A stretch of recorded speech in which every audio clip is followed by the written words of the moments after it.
Hello friends, welcome to the success Kendra. Friends, देखिए आज इस सेशन में हम लोग बिहार दरोगा की जो नई भर्ती वर्ष 2023 में 1275 पदों पर आई हुई है उसके लिए एडुटेरिया का जो नया प्रैक्टिस बुक वॉल्यूम 2 आया हुआ है। यहाँ पर आप देख सकते हैं एडुटेरिया बिहार दरोगा वॉल्यूम 2। इसमें टोटल 15 प्रैक्टिस सेट्स हैं। आज इस सेशन में हम लोग सेट नंबर 12 को डिस्कस करेंगे। इससे पहले ऑलरेडी मैंने आपको सेट नंबर 1 से लेकर के 11 तक को पूरी डिटेल में एक्सप्लेनेशन के साथ बेहतरीन तरीके से कवर कराया हुआ है। अगर आपने इन सेट्स को नहीं देखा, अब तक इनको नहीं लगाया है, तो ज़रूर लगा लीजिएगा। इन सभी का लिंक आपको आज के इस सेशन के डिस्क्रिप्शन बॉक्स में मिल जाएगा। फ्रेंड्स, वॉल्यूम 1 भी हम लोग कवर कर रहे हैं। वैसे वॉल्यूम 1 पहले भी मैंने कवर करा दिया था, लेकिन फिर से नए तरीके से वॉल्यूम 1 के सेट नंबर 7 को मैंने कंप्लीट करा दिया, यानी कि सेट नंबर 7 तक कंप्लीट हो चुका है। जैसे ही ये वॉल्यूम 2 के 15 सेट समाप्त हो जाएंगे, फिर से वॉल्यूम 1 को कंटिन्यू कर दिया जाएगा सेट नंबर 8 से लेकर के। चैनल को सब्सक्राइब कर लीजिए और जो बगल में बेल आइकन है, घंटी का निशान है, उसको ज़रूर दबा लीजिएगा, ताकि जब भी बिहार दरोगा भर्ती 2023 से संबंधित कोई भी इंपॉर्टेंट वीडियो अपलोड किया जाए तो उसका नोटिफिकेशन सबसे पहले आपके पास पहुंच जाए। तो चलिए बिना देरी किए हुए सेशन आज के स्टार्ट करते हैं। पहले प्लीज़ सभी लोग एक बार जल्दी से सेशन को लाइक कर दीजिएगा, और जब सेशन समाप्त हो जाएगा पूरा सेट लगा लीजिएगा। तो इसका लिंक कम से कम एक ग्रुप में अवश्य ही शेयर कर दीजिएगा। तो फ्रेंड्स, जैसे मैंने आपको बताया कि आज इस सेशन में हम लोग बिहार दरोगा की जो नई भर्ती वर्ष 2023 में 1275 पदों पर आई हुई है उसके लिए एडुटेरिया का जो नया प्रैक्टिस बुक वॉल्यूम 2 आया हुआ है उसके सेट नंबर हम लोग 12 को आज इस सेशन में डिस्कस करेंगे। देखिए फ्रेंड्स, ध्यान दीजिएगा, वॉल्यूम 1 को भी मैंने कंप्लीट पहले ही करा दिया था, लेकिन वॉल्यूम 1 को फिर से नए तरीके से कंप्लीट कराया जा रहा है। सेट नंबर 7 तक हम लोगों ने वॉल्यूम 1 का कंप्लीट कर लिया है। तो अगर आपने इन वीडियोज़ को नहीं देखा है तो ज़रूर देख लीजिएगा। सभी का लिंक आपको डिस्क्रिप्शन बॉक्स में मिल जाएगा। थोड़ा सा मैं जूम कर देता हूं ताकि प्रश्न जो है आपको स्पष्ट रूप से दिखाई दे। फ्रेंड्स, आज के सेशन का पहला प्रश्न पढ़िएगा, यानी कि एडुटेरिया वॉल्यूम 2 बिहार दरोगा प्रैक्टिस सेट 2023 का सेट नंबर 12 का पहला प्रश्न है कि मनुष्य की पेशियों का अध्ययन को कहते हैं। अगर आप आंसर पहले से जानते हैं तो आंसर कमेंट बॉक्स में देकर के बताते चलेंगे। यहाँ पर देखिए, मनुष्य की पेशियों का जो अध्ययन है उसको कहा जाता है मायोलॉजी, यानी कि ऑप्शन नंबर ए जो होगा इसका राइट आंसर हो जाएगा। अच्छा, यहाँ पर देखिए मैमोलॉजी है, अंग्रेजी में भी इस साइड लिखा गया है। मैमोलॉजी क्या है? तो स्तनधारी प्राणियों के अध्ययन को स्तनिकी, हिंदी में इसको इस तरह से स्तनिकी या फिर इसको हम लोग मैमोलॉजी कहते हैं, ठीक है ना।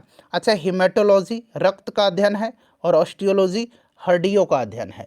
चलिए नेक्स्ट क्वेश्चन हमारा दूसरा प्रश्न कि निम्नलिखित में से कौन सही रूप से सुमेलित नहीं है। अब यहाँ पर देखिएगा, ईस्ट जो है किण्वन सही दिया गया है, कैसिन दुग्ध प्रोटीन है, एलोवेरा आवृत्ति बीजी सही है, घटपर्णी दिया गया है परजीवी आवृत्ति बीजी, ये गलत दिया गया। देखिए घटपर्णी जो है यह एक कीटभक्षी पौधा है। किस प्रकार का पौधा है? तो घटपर्णी एक कीटभक्षी पौधा है, और हरे रंग के होने के कारण यह प्रकाश संश्लेषण भी करता है, ठीक है ना। तो दोनों है, एक तो कीटभक्षी भी है और हरा रंग के कारण यह स्वयं प्रकाश संश्लेषण भी करता है। और देखिए घटपर्णी में जो होता है ना, घड़े के जैसा आकार होता है। घटपर्णी पौधे का जो घड़ा का आकार होता है, प्रश्न पूछा जाता है कि वह संशोधन जो है यह किस भाग का संशोधन है? जो घड़ा वाला भाग है, तो यह पत्तियों का संशोधन है, ठीक है ना फ्रेंड्स, ध्यान रखेंगे।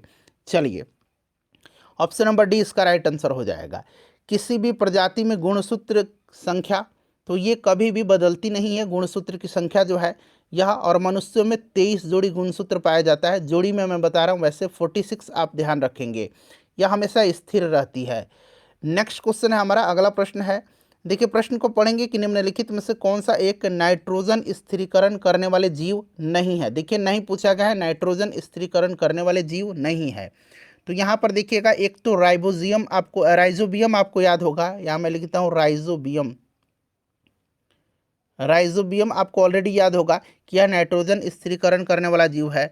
उसके बाद देखिए क्लोस्ट्रिडियम, यहाँ मैं लिख देता हूँ क्लोस्ट्रिडियम, ठीक है ना। क्लोस्ट्रिडियम ये भी जो है नाइट्रोजन स्थिरीकरण करता है, नोस्टॉक भी करता है, एनाबिना भी करता है, एजेटोबैक्टर भी करता है। यहाँ पर आप देखेंगे ऑप्शन नंबर डी में माइकोराइजा दिया गया। माइकोराइजा जो है यह नाइट्रोजन स्थिरीकरण नहीं करता है। माइकोराइजा हरे पौधे और कवक के बीच एक सहजीवी संबंध है, ठीक है ना। चलिए नेक्स्ट क्वेश्चन हमारा कि कौन से परिवर्तन में एंजाइम ट्रिप्सिन उत्प्रेरक का कार्य करता है। तो इसका जो राइट आंसर हो जाएगा, देखिए ट्रिप्सिन की अगर हम बात करते हैं तो सबसे पहले आप याद रखेंगे ट्रिप्सिन जो है ना, ट्रिप्सिन, यह ट्रिप्सिन अग्नाशय से स्रावित होता है, ठीक है ना, और यह प्रोटीन को अमीनो अम्ल में, option number C right answer हो जाएगा, ठीक है ना। चलिए आगे बढ़ेंगे। नेक्स्ट क्वेश्चन है हमारा अगला प्रश्न कि निम्नलिखित में से किस विटामिन को कोलीकैल्सिफेरॉल के नाम से जाना जाता है।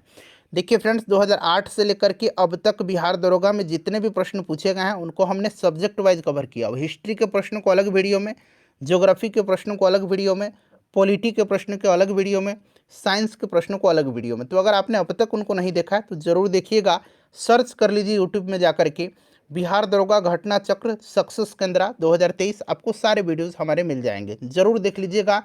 कम समय में बेहतरीन तरीके से आपका रिवीजन हो जाएगा।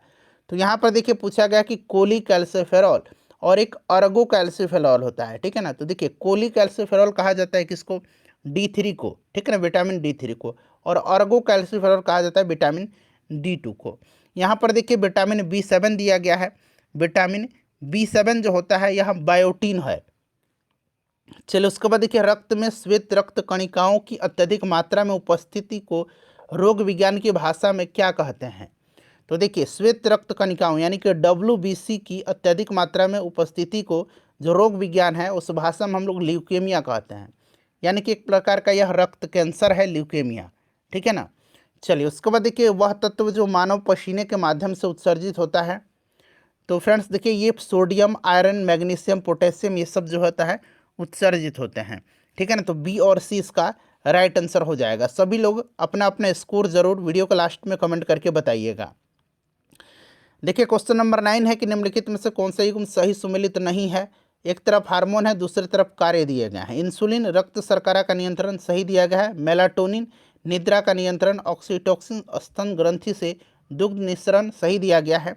गैस्ट्रिन रक्तचाप का नियमन, ये गलत दिया गया है। देखिए गैस्ट्रिन जो होता है ना, यह एक पेप्टाइड हार्मोन है और यह गैस्ट्रिक एसिड रिलीज करता है, ठीक है ना। और देखिए इसका अगर हम बात करें प्रोड्यूस कहाँ से होता है तो ये स्टोमक से प्रोड्यूस होता है, ठीक है ना। गैस्ट्रिक एसिड रिलीज करता है यह, ठीक है, और प्रोड्यूस होता है स्टोमक से यानी कि पेट से। ऑप्शन डी राइट आंसर हो जाएगा।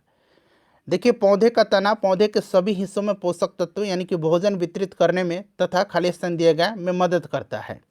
तो तना जो होता है ना, यह भोजन के भंडारण में, पौधे के आकार देने में, फूलों एवं फलों को सहारा देने में, सभी हो जाएगा इसका राइट आंसर। अच्छा प्रश्न है, ध्यान रखिएगा। नेक्स्ट क्वेश्चन कि पृथ्वी पर अधिकांश ऑक्सीजन उत्पादित होता है। तो देखिए अधिकांश ऑक्सीजन जो होता है ना, ये समुद्र से आते हैं, ठीक है, और इसमें शैवालों से सबसे ज़्यादा जो है ऑक्सीजन का उत्पादन होता है। इस चीज़ को आप ध्यान रखिएगा, ठीक है ना, शैवाल से। नेक्स्ट क्वेश्चन है कि डाइक्लोरो, अब देखिए डाइक्लोरो डाइफिनाइल ट्राइक्लोरोथेन यानी कि DDT, क्या है DDT, तो यह कीटनाशक है और यह एक प्रकार का किस प्रकार का प्रदूषक होता है। तो DDT जो होता है ना, ध्यान रखेंगे, DDT जो होता है यह अजैव अपघटनीय प्रदूषक होता है, बड़ा ही महत्वपूर्ण है, याद रखिएगा। नेक्स्ट क्वेश्चन है कि हाइड्रोकार्बनों के अनुभारों के बढ़ते अनुक्रम के अनुसार निम्नलिखित में से कौन सा सही क्रम है। अनुभार के बढ़ते अनुक्रम में, ठीक है ना, बढ़ते यानी कि कम फिर ज़्यादा फिर ज़्यादा। तो सबसे पहले तो आपका मीथेन हो जाएगा, ठीक है। मीथेन के बाद क्या हो जाएगा, मीथेन के बाद एथेन हो जाएगा।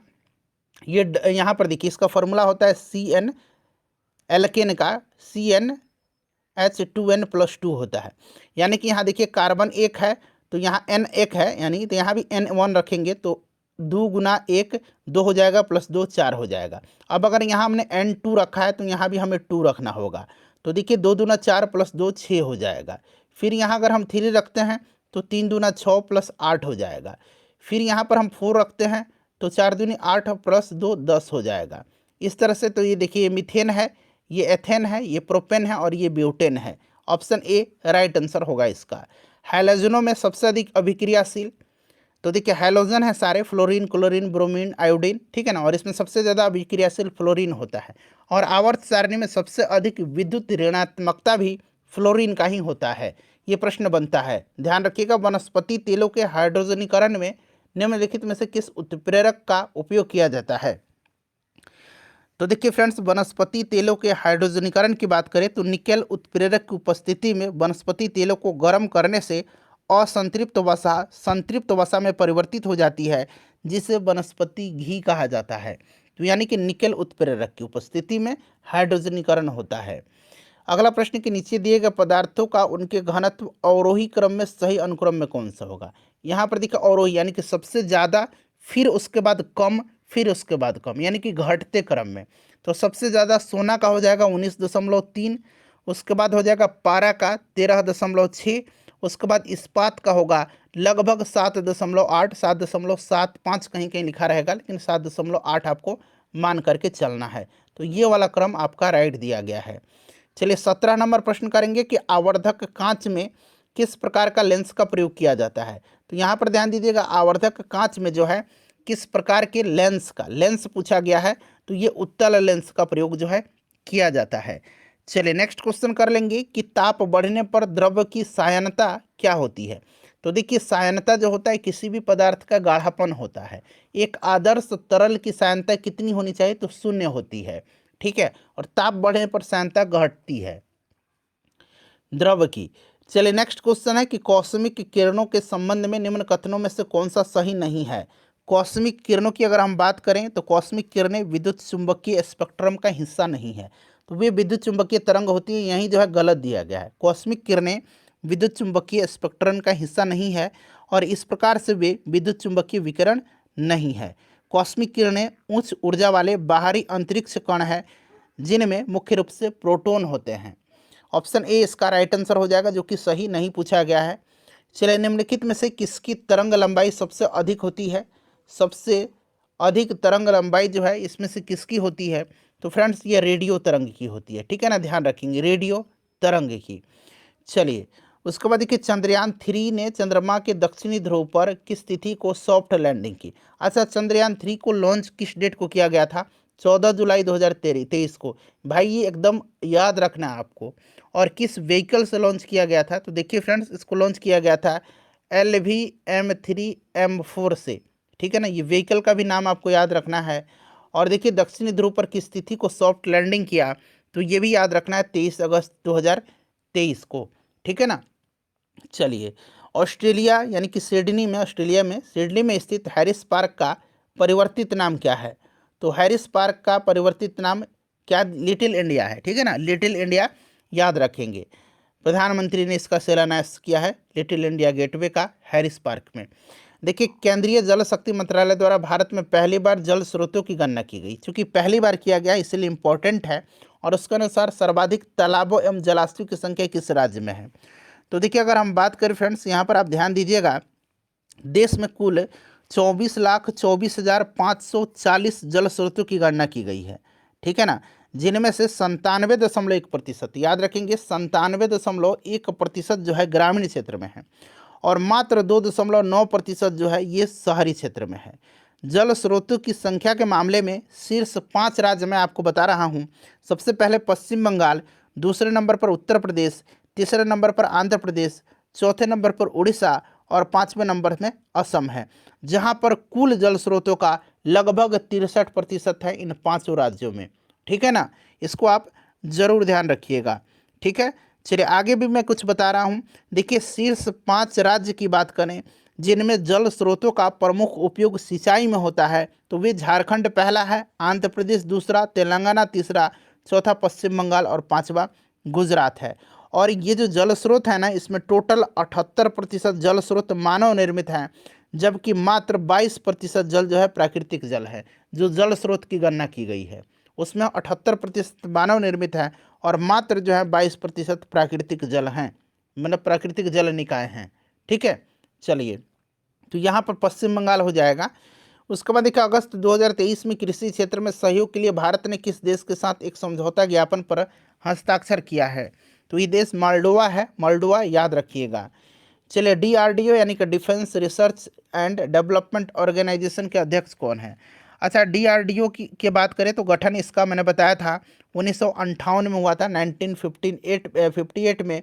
हेडक्वार्टर नई दिल्ली में है और समीर वी कामत इसके जो हैं वर्तमान में अध्यक्ष हैं। S सोमनाथ इसरो के अध्यक्ष हैं। बिहार के किस जिले के उत्पाद मरचा चावल को GI टैग दिया गया है। जो चलो पश्चिम चंपारण के हैं ना, उनको मरचा चावल के बारे में पता होगा। इससे चिवड़ा बड़ा शानदार बनता है, बहुत ही स्वादिष्ट होता है। कितने लोग पश्चिम चंपारण जिले से हैं, जरा कमेंट करिए। तो चलिए, जीआई टैग प्राप्त हुआ है। तो फ्रेंड्स ये पश्चिम चंपारण है। मिथिला मखाना को भी दिया गया है, ठीक है। शाही लीची ये सब पता है आपको, सिलाव खाजा, ठीक है, मगही पान। चलिए उसके बाद नेक्स्ट क्वेश्चन है हमारा कि विश्व रक्तदान दिवस किस तिथि को मनाया जाता है, यानी कि world blood donor day, blood donor यानी कि रक्तदाता दिवस, ठीक है। यह मनाया जाता है 14 जून को। अच्छा 21 जून को योग दिवस मनाया जाता है, अंतर्राष्ट्रीय योग दिवस। 24 मार्च को विश्व क्षय रोग दिवस यानी कि टीबी दिवस मनाया जाता है। 7 अप्रैल को स्वास्थ्य दिवस मनाया जाता है। देखिए सालबुक वेटलैंड कंजर्वेशन रिजर्व किस राज्य केंद्र शासित प्रदेश में है? चूंकि ये 75वां वेटलैंड है इसीलिए महत्वपूर्ण है, जम्मू कश्मीर में है। चलिए भारत का पहला कार्बन न्यूट्रल पंचायत पल्ली पंचायत। अब नाम से कन्फ्यूज मत होइएगा कि शायद यह केरल में होगा या तेलंगाना में होगा, इस तरह से आप घूमने लगेंगे। तो याद रखेंगे पल्ली पंचायत जो है यह किस राज्य या केंद्र शासित प्रदेश का पंचायत है, जो कि भारत का पहला कार्बन न्यूट्रल पंचायत है। तो यह जम्मू कश्मीर का है। भारत के नए संसद भवन का आकार पूछा गया है, कैसा है? तो देखिए संसद भवन का डिजाइन किसने किया था, मतलब वास्तुकार कौन है, आर्किटेक्ट कौन है? तो फ्रेंड्स यह बताएंगे बिमल पटेल हैं, ठीक है ना। और देखिए चूंकि 2026 में जो सीटों का अनुबंध है, जो संख्या सीमित है, वो आगे बढ़ेगा, वो खत्म हो जाएगा वो अवधि। तो इसीलिए जो है आपको पता होगा ना कि लोकसभा का जो कक्ष है उसमें एक मोर विषय वस्तु को अपनाया गया, यानी कि जो थीम है मोर है उसका। और राज्यसभा में आपको पता है क्या है, कमल है, ठीक है। और लोकसभा में अगर बात करें तो अब सीट 888 हो जाएगा इसमें, मतलब हो गया है, पहले 543 था, ठीक है। और राज्यसभा की अगर बात करें तो 384 हो गया है। चलिए तब यहाँ पर राइट आंसर इसका त्रिकोणीय हो जाएगा, ठीक है ना, ध्यान रखिएगा। उसके बाद देखिए वर्ष 2024 में 69वें फिल्म फेयर अवार्ड्स की मेजबानी किस राज्य को सौंपी गई? चूँकि 2023 में जो है 69वां फिल्म फेयर अवार्ड्स की घोषणा कर दी गई है। और इनमें अगर हम बात करें तो बेस्ट फीचर फिल्म रॉकेटरी को दिया गया है, बेस्ट निर्देशक निखिल महाजन को। उसके बाद अगर बात करें बेस्ट एक्टर अल्लू अर्जुन को पुष्पा के लिए, और बेस्ट एक्ट्रेस आलिया भट्ट और कृति शेनन को दिया गया है। ध्यान रखेंगे राइट आंसर इसका गुजरात होगा। नेक्स्ट क्वेश्चन है कि साहित्य के क्षेत्र में 2023 का नोबेल पुरस्कार, अब 2022 का, अब 2023 भी आपको याद रखना है, ठीक है ना। प्रश्न में 2022 पूछा गया है साहित्य के क्षेत्र में, तो एनी अर्नॉक्स को दिया गया है। लेकिन 2023 वाला भी ज़्यादा इंपॉर्टेंट है, याद रखेंगे ये किसको दिया गया है। तो 2023 वाला भाई आपको याद रखना है। राइट आंसर इसका क्या होगा? तो जॉन फॉसे, जो कि नॉर्वेजियन लेखक हैं, जॉन फॉसे, यहाँ मैं लिख देता हूँ जॉन फॉसे, जॉन फॉसे, ठीक है ना, याद रखिएगा, याद रखेंगे। अच्छा यहाँ पर एक बार मैं बता देता हूँ, 69वें फिल्म फेयर अवार्ड्स की बात करें तो दादा साहब फाल्के पुरस्कार किसको दिया गया है? वहीदा रहमान को, याद रखिएगा, ठीक है ना। चलिए एससीओ देशों की विदेश मंत्रियों की बैठक मई 2023 में कहाँ हुई? तो अपना प्यारा भारत में हुआ था। और भारत में कहाँ? तो गोवा में, याद रखिए गोवा में हुआ था। चलिए आगे बढ़ेंगे। नेक्स्ट क्वेश्चन है हमारा कि अक्टूबर 2023 में गोवा में होने वाले 37वें राष्ट्रीय खेल में किस राज्य के पारंपरिक गतका मार्शल आर्ट को आधिकारिक रूप से शामिल किया गया है? ये खेल है गतका मार्शल आर्ट जिसको शामिल किया गया है। अच्छा अक्टूबर में जो होगा 37वां होगा, ठीक है ना, मतलब 37वां हो रहा है, ध्यान रखेंगे। और इससे पहले गुजरात में हुआ था, क्लियर। तो ये आपका हरियाणा का है। नेक्स्ट क्वेश्चन है किस राज्य की सरकार ने ग्रामीण इलाकों में महिलाओं के लिए पिंक शौचालय का निर्माण करने की घोषणा किया है? तो यह त्रिपुरा के, त्रिपुरा राइट आंसर हो जाएगा। किस संस्था द्वारा बच्चों के स्वास्थ्य एवं कौशल पर आधारित पुस्तक लेट्स मोर फॉरवर्ड विकसित किया गया है? लेट्स मोर फॉरवर्ड विकसित किया गया है एनसीईआरटी और यूनेस्को के द्वारा, ठीक है, ऑप्शन डी राइट आंसर हो जाएगा। देखिए भारत के 77वें स्वतंत्रता दिवस पर भारतीय सेना द्वारा किस राज्य के नियंत्रण रेखा पर भगत ब्रिज का उद्घाटन किया गया है? भगत ब्रिज का उद्घाटन जो किया गया है ये किया गया है जम्मू कश्मीर में। कहाँ पर? जम्मू कश्मीर में। चलिए उसके बाद 38 नंबर क्वेश्चन है हमारा कि भारत और किस देश ने इलेक्ट्रॉनिक के क्षेत्र में व्यापार को 100 अरब डॉलर तक पहुंचाने के लिए टास्क फोर्स का गठन किया है? तो ये भारत और कौन सा देश है? अमेरिका है, ठीक है ना, ध्यान रखेंगे। 100 अरब डॉलर तक पहुंचाने के लिए जो है भारत और अमेरिका ने इलेक्ट्रॉनिक के क्षेत्र में व्यापार को इसके लिए टास्क फोर्स की स्थापना की है। बिमस्टेक की पहली विदेश मंत्रियों की बैठक कहाँ पर आयोजित हुई? ये बिमस्टेक है, इसका फुल फॉर्म क्या होता है? इसका फुल फॉर्म होता है बे ऑफ बंगाल। मैं बता रहा हूँ, ध्यान से सुनिएगा। Bay of Bengal initiative for multi sectoral technical and economic cooperation. इसकी स्थापना हुई थी 1997 में, 1997 में। हेडक्वार्टर इसका बांग्लादेश के ढाका शहर में है, ठीक है ना, ध्यान रखिएगा। और इसमें जो देश हैं, नाम आपको कैसे याद रखना, सबसे पहले तो कंट्री कितना है ये याद रखना है आपको। तो इसका मेंबर कंट्री को अगर आपको याद रखना है तो एक तरीका मैं बता रहा हूँ, लंबे समय तक आपको याद रख, कुछ नहीं करना है, बिमस्टेक के सारे लेटर को काउंट करना है। 1 2 3 4 5 6 7, यानी कि टोटल 7 कंट्री इसके मेंबर हैं। कौन कौन से कंट्री हैं तो उनका नाम इस पर आधारित नहीं है। ऐसा नहीं कि B for Bangladesh, I for India, M for Myanmar, ऐसा मत सोचिएगा। मैं सिर्फ 7 कंट्री तरीका बता रहा हूँ आपको याद रखने का। और कंट्री कौन कौन से हैं तो देखिएगा, इसमें जो है बांग्लादेश, भूटान, इंडिया, नेपाल, श्रीलंका, उसके बाद म्यांमार और थाईलैंड है, ठीक है ना। चलिए, तो पूछा गया है कि कहाँ पर, तो थाईलैंड में जो है विदेश मंत्रियों की बैठक आयोजित की गई। हाल ही की एक रिपोर्ट के अनुसार कौन सा राज्य इलेक्ट्रॉनिक निर्यात में भारत के पहले स्थान पर है? तो ये राज्य जो है यह तमिलनाडु है। कौन सा राज्य है? तमिलनाडु है।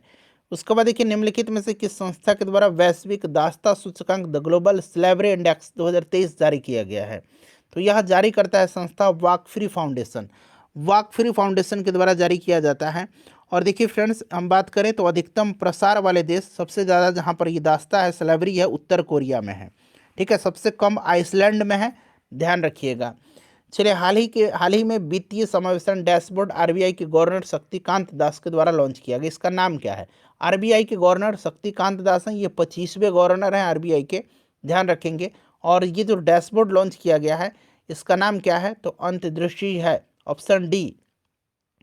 केंद्रीय बजट 2023-24 के अनुसार चालू वित्तीय वर्ष में भारत के आर्थिक विकास दर कितने प्रतिशत रहने का अनुमान लगाया गया है?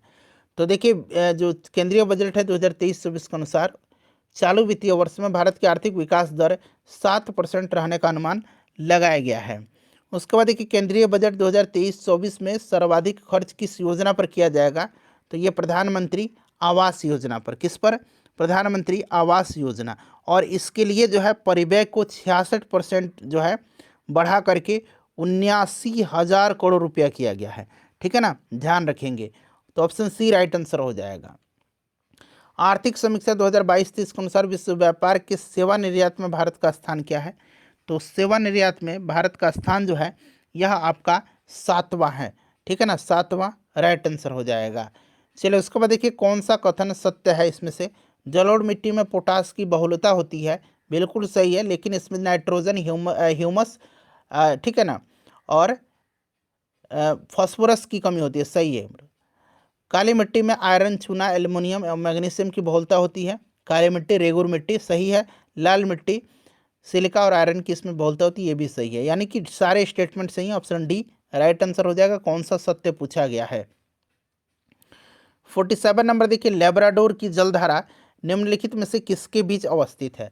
अब यहाँ पर देखिए, लेब्राडोर की जलधारा जो है यह उत्तर अटलांटिक महासागर की, जो उत्तरी अटलांटिक महासागर है उसकी ठंडी जलधारा है। और ये उत्तरी अमेरिका और ग्रीनलैंड के मध्य, ऑप्शन नंबर ए जो होगा इसका राइट आंसर हो जाएगा। उसके बाद देखिएगा कि पृथ्वी पर उपलब्ध संपूर्ण जल में महासागरीय जल के बाद दूसरा प्रमुख जल क्षेत्र कौन सा है? दूसरा पूछा गया है, क्योंकि सबसे ज़्यादा जो है यह महासागरीय जल क्षेत्र है और दूसरा बर्फ छत्रक है। चलिए, बर्फ छत्रक है। 97.3% जो है महासागरीय है, सबसे ज़्यादा। चलिए, उसके बाद नेक्स्ट क्वेश्चन, निम्नलिखित में से कौन सा उष्णकटिबंधीय घास का मैदान नहीं है? अब यहाँ पर देखिए, उष्णकटिबंधीय घास का मैदान पूछा गया है। तो उष्णकटिबंधीय घास के मैदान की बात करें तो सवाना, कैंपोस, लानोस, ये उष्णकटिबंधीय हैं। चूंकि यहाँ पर पूछा गया उष्णकटिबंधीय घास के मैदान नहीं है, तो देखिए पैम्पॉस, वेल्ड और डाउन्स जो है ये उष्णकटिबंधीय घास के मैदान नहीं है, ये सभी के सभी शीतोष्ण कटिबंधीय घास के मैदान हैं। और प्रश्न में पूछा गया कि उष्णकटिबंधीय घास के मैदान नहीं है, तो सभी नहीं है, क्योंकि सभी शीतोष्ण हैं। चलिए, अगला प्रश्न है कि कुंचिकल जलप्रपात जो भारत का सबसे ऊंचा जलप्रपात है किस नदी पर है? तो कुंचिकल जलप्रपात कर्नाटक में है, बराही नदी पर। तो बराही कर्नाटक में, ध्यान रखेंगे। हिंदुस्तान स्टील लिमिटेड राउरकेला की स्थापना निम्नलिखित में से किस देश की सहायता से किया गया था? देखिए फ्रेंड्स, राउरकेला स्टील कारखाना, भिलाई इस्पात संयंत्र और दुर्गापुर इस्पात संयंत्र, ये तीनों की दूसरी पंचवर्षीय योजना में स्थापना की गई थी। और यहाँ पर देखिए राउरकेला में जो स्थापित किया गया था, यह किसकी सहायता से? तो पश्चिमी जर्मनी की सहायता से। जर्मनी राइट आंसर होगा। और इस प्लांट की स्थापना उड़ीसा के राउरकेला में हुआ था, 1955 में बनाया गया था, 1955 में। लेकिन इसका उद्घाटन 1959 में जो है, 1959 में पूर्व भारतीय राष्ट्रपति राजेंद्र प्रसाद ने किया था। ठीक है ना। चलिए, अच्छा, भिलाई की स्थापना जो है किस देश की सहायता से? सोवियत संघ की सहायता से। और दुर्गापुर इस्पात संयंत्र की स्थापना यूनाइटेड किंगडम की सहायता से। गंगा नदी का नाम, गंगा निम्नलिखित में से किस नदी के संगम के बाद पड़ती है? तो किस नदी के संगम के बाद? तो याद रखेंगे, अलकनंदा और भागीरथी के संगम के बाद। नेक्स्ट क्वेश्चन है, सुनहरी क्रांति निम्नलिखित में से किससे संबंधित है? सुनहरी क्रांति का संबंध जो है किससे है?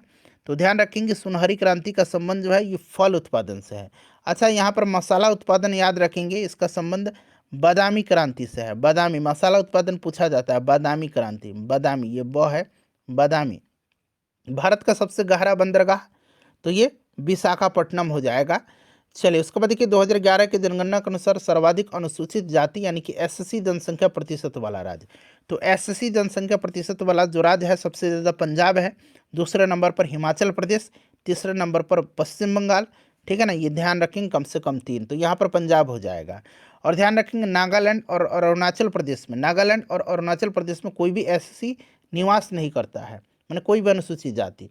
निम्नलिखित में से कौन, ये 2011 का मैं आंकड़ा बता रहा हूँ, निम्नलिखित में से कौन भारत के प्रधानमंत्री बनने से पूर्व किसी राज्य के मुख्यमंत्री नहीं रहे हैं?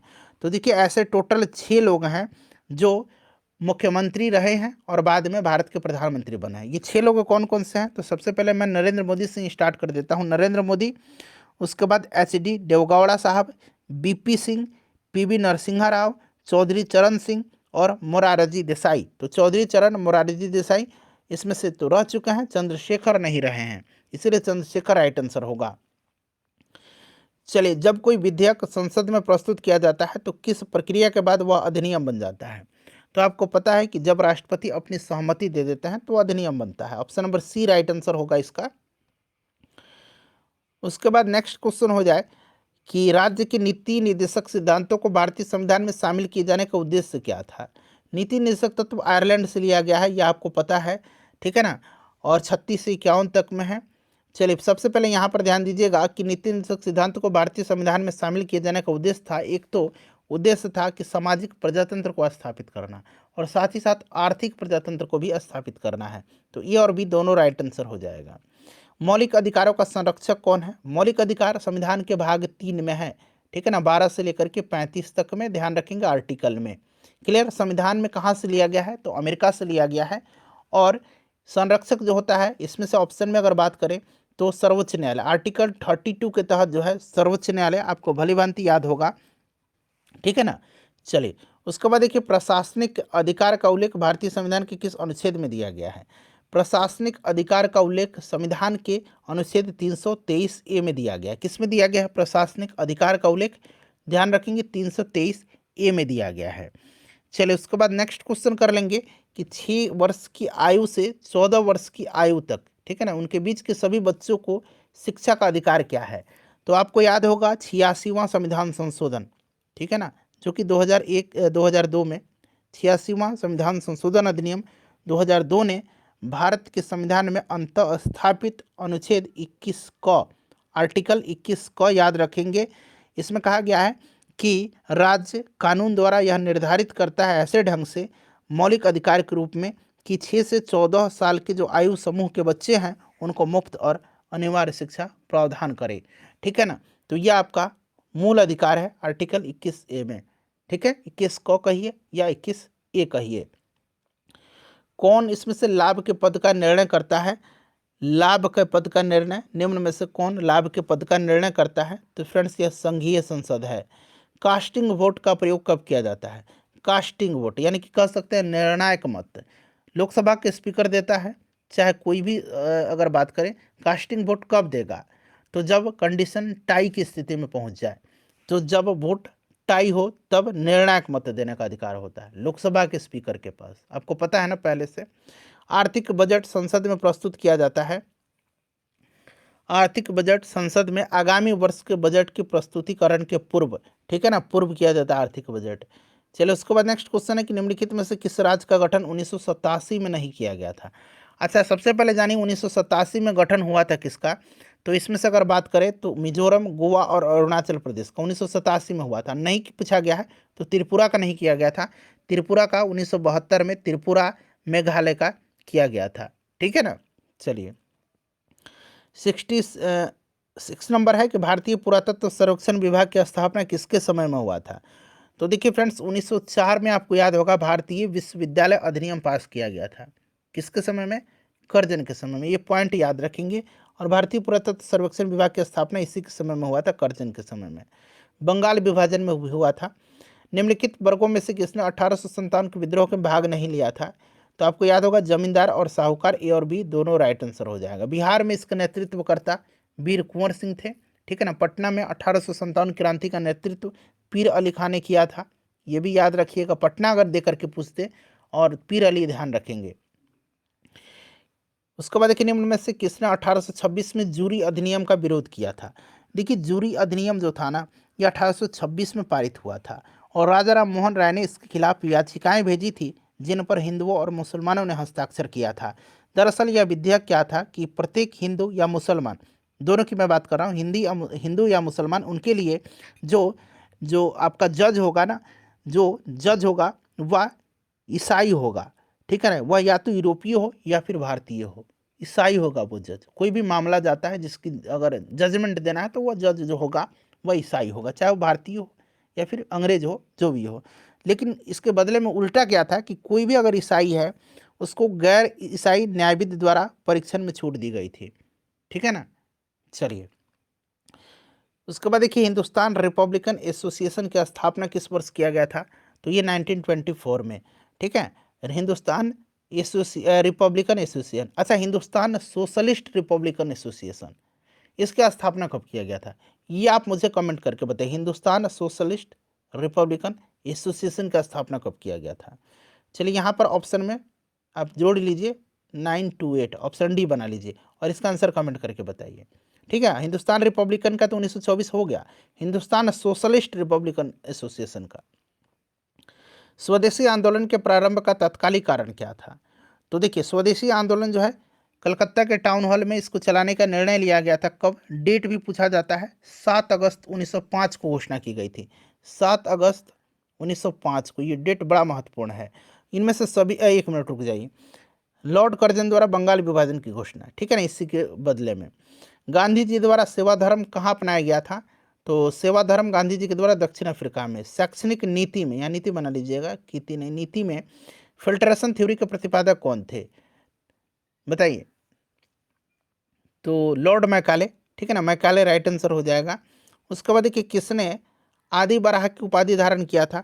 आदि बराह की उपाधि जो है यह गुर्जर प्रतिहार वंश का सबसे प्रतापी शासक जो था मिहिर भोज, इसी ने जो है यह उपाधि धारण किया था। क्यों किया था? तो चूंकि यह भगवान विष्णु का उपासक था और भगवान विष्णु के सम्मान में इसने आदि बराह की उपाधि धारण किया था। किस वंश का था? तो गुर्जर प्रतिहार वंश का। अच्छा, गुर्जर प्रतिहार वंश का संस्थापक नागभट्ट प्रथम था, ये भी ध्यान रखिएगा। सौंदरानंद पुस्तक के लेखक कौन है? तो इसको लिखा है किसने? तो अश्वघोष ने। अश्वघोष ने बौद्धों का रामायण भी लिखा है, उसका नाम क्या है? तो याद रखेंगे, बौद्धों का रामायण कहा जाता है किसको?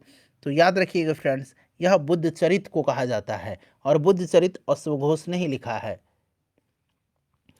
तंजौर स्थित बृहदेश्वर मंदिर का निर्माण किसके समय में हुआ था? अच्छा, ये बृहदेश्वर मंदिर जो है ना, इसको राज राजेश्वर मंदिर भी कहा जाता है, राज राजेश्वर मंदिर भी इसको कहा जाता है। और इसका निर्माण जो है चोल वंश के शासक किसने? राजराज प्रथम ने करवाया था। नेक्स्ट क्वेश्चन है हमारा कि मीमांसा के प्रणेता कौन थे। मीमांसा के प्रणेता कौन थे? तो फ्रेंड्स ये जैमिनी थे। अच्छा, कनाद जो थे ये वैशेषिक दर्शन के प्रवर्तक थे। नेक्स्ट क्वेश्चन है किस स्थान से एक ही कब्र से 3 मानव कंकाल प्राप्त हुए हैं। 3 मानव कंकाल प्राप्त हैं, ये दमदमा से। कहाँ से? दमदमा से। फ्रेंड्स अपना अपना स्कोर जरूर बताइएगा। देखिए वर्ण व्यवस्था से संबंधित पुरुष सूक्त मूलतः पाया जाता है। अच्छा, पुरुष सूक्त जो है इसका उल्लेख जो है यह ऋग्वेद के 10वें मंडल में किया गया। किस मंडल में? 10वें मंडल में। और इसमें कहा गया है कि जो ब्रह्मा है वो उनके मुख से ब्राह्मणों की उत्पत्ति हुई है, भुजाओं से क्षत्रिय की, जांघों से वैश्यों की और पैरों से शूद्र की। याद रखेंगे ऋग्वेद होगा। उसके बाद देखिए किस राज्य का संबंध भगवान बुद्ध के जीवन से था, तो चूंकि यहाँ पर मगध और कौशल दोनों होगा, ठीक है ना, कौशल। चलिए, पूर्व गुप्त काल में शीशे के सिक्के की एक बड़ी मात्रा किसके द्वारा जारी की गई थी? तो जो शीशे के सिक्के थे ना, ये जारी किया गया था सातवाहनों के द्वारा। किसके द्वारा? सातवाहनों के द्वारा, ठीक है ना, ध्यान रखेंगे। चलिए, नेशनल ग्रीन ट्रिब्यूनल, जिसको कि हम लोग एनजीटी बोलते हैं, नेशनल ग्रीन ट्रिब्यूनल भारत सरकार द्वारा कब स्थापित किया गया था? 2010 में। अच्छा, अभी एक इम्पॉर्टेंट मैं इससे रिलेटेड आपको प्रश्न बता रहा हूँ, जरूर प्रश्न पूछा जाएगा कि वर्तमान में अभी एनजीटी के अध्यक्ष कौन बने हैं? तो इनका नाम याद रखेंगे, जस्टिस प्रकाश श्रीवास्तव। प्रकाश श्रीवास्तव, ठीक है ना, एनजीटी के चेयरपर्सन हैं अभी। पृथ्वी का सर्वाधिक बृहद पारिस्थितिक तंत्र निम्न में से कौन सा है? तो फ्रेंड्स यह जैव मंडल है। कौन है? जैव मंडल है। चलिए, निम्न में से कौन पृथ्वी पर सबसे पुराना जीव है? तो सबसे पुराना जीव जो है ये नीलहरित शैवाल है। कौन है? नीलहरित शैवाल है। बुक्सा बाघ परियोजना को राष्ट्रीय पार्क का दर्जा कब दिया गया? अच्छा, बुक्सा जो है ये बुक्सा टाइगर रिजर्व भी है। बुक्सा नेशनल पार्क कहाँ पर है? तो पश्चिम बंगाल में है। और इसको राष्ट्रीय पार्क का दर्जा कब दिया गया था? तो 1992 में दिया गया था। निम्न में से कौन प्राथमिक प्रदूषण के उदाहरण है? तो कार्बन मोनोऑक्साइड, कार्बन डाइऑक्साइड मैंने आपको पहले ही बताया था। और SO2 भी है, तो ऑप्शन डी राइट आंसर हो जाएगा। निम्न में से किसे विश्व बैंक की उधार ऋण देने वाली खिड़की कहा जाता है? विश्व बैंक की उधार ऋण देने वाली खिड़की, यह कहा जाता है किसको? तो फ्रेंड्स यह कहा जाता है अंतर्राष्ट्रीय विकास संघ यानी कि आईडीए को। ऑप्शन ए राइट आंसर हो जाएगा, ठीक है। यह विश्व बैंक की एक अनुषंगी संस्था है, याद रखेंगे। चलिए, किस सिद्धांत के अनुसार बुरी मुद्रा जो है अच्छी मुद्रा को प्रचलन से बाहर कर देती है? तो यह नियम जो है ये ग्रेशम का नियम है। आपको भी पहले से याद होगा ग्रेशम का नियम। प्राथमिक घाटा एवं ब्याज भुगतान का योग निम्न में से किसके बराबर होता है? प्राथमिक घाटा एवं ब्याज भुगतान का योग बराबर राजकोषीय घाटा होता है। निम्न में से कौन सा कारक किसी देश के आर्थिक विकास का अच्छा मापक है? तो ये आपको भी पता होगा, प्रति व्यक्ति आय है। उसके बाद चलिए नेक्स्ट क्वेश्चन है हमारा कि ये, हाँ यहाँ से, निम्न में से कौन मानव विकास सूचकांक में शामिल नहीं है? मानव विकास सूचकांक की अगर हम बात करें फ्रेंड्स, तो आप ध्यान रखेंगे मानव विकास सूचकांक की बात करें तो यह जारी करता है UNDP, United Nation Development Programme के द्वारा, ठीक है ना। और मानव विकास सूचकांक के तीन मापक हैं, तीन मानक हैं, मापक नहीं, तीन मानक हैं, ठीक है। तीन मानक हैं इसके, कौन कौन से? तो उंगली पर काउंट करिएगा। एक शिक्षा है, दूसरा स्वास्थ्य और आय है।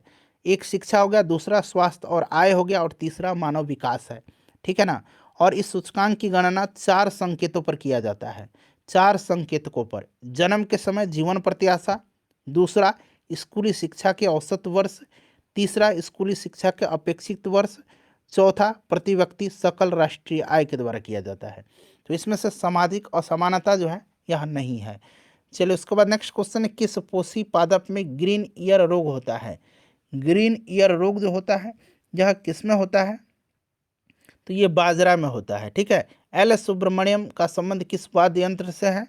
तो यह वायलिन बजाते थे, वायलिन राइट आंसर हो जाएगा। भारत में कौन सा राज्य ऊन का सर्वाधिक उत्पादन करता है? तो सबसे ज़्यादा ऊन का उत्पादन राजस्थान करता है। उसके बाद देखिए यूके सिन्हा समिति का संबंध किससे है?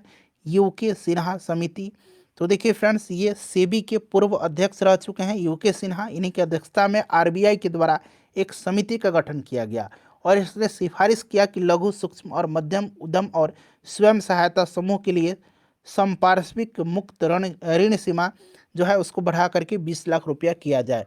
तो यहाँ पर देखिए सूक्ष्म लघु एवं मध्यम उद्योग, ठीक है ना, MSME जिसको हम लोग कहेंगे, ध्यान रखेंगे। चलिए 95 नंबर है कि कंप्यूटर प्रणाली पर विभिन्न कार्य करने के लिए अभीष्ट प्रोग्राम एवं आंकड़े के समूह को क्या कहते हैं? फ्रेंड्स देखिए इन 95 प्रश्नों में से अपना स्कोर आप लोग बताइए। तब तक वीडियो को लाइक करिए और समाप्त हो जाएगा सेशन तो शेयर करिएगा। 96 से लेकर के 100 तक में मैथ के प्रश्न है और रीजनिंग के एक आध प्रश्न है, उनको मैं आपका आंसर बता देता हूँ, ठीक है। व्हाट्सएप चैनल है हमारा, एक लिंक मैंने डिस्क्रिप्शन में आपको दे दूंगा, चैनल से जुड़िए, 15 PDF एक ही दिन में आपको उपलब्ध करवा दूंगा, फिर आप रिवीजन करते रहिएगा। इसको हम लोग सॉफ्टवेयर बोलते हैं। 96 का राइट आंसर जो होगा फ्रेंड्स ये आपका A+4 हो जाएगा। फटाफट नोट कर लीजिए आंसर, वीडियो को लाइक कर दीजिएगा और फ्रेंड्स प्लीज़ वीडियो को शेयर भी ज़रूर कर दीजिएगा। आपका एक लाइक हमें काफ़ी मोटिवेट करता है, ठीक है ना फ्रेंड्स, इसीलिए वीडियो को लाइक ज़रूर किया करें। ऑप्शन ए राइट आंसर हो जाएगा।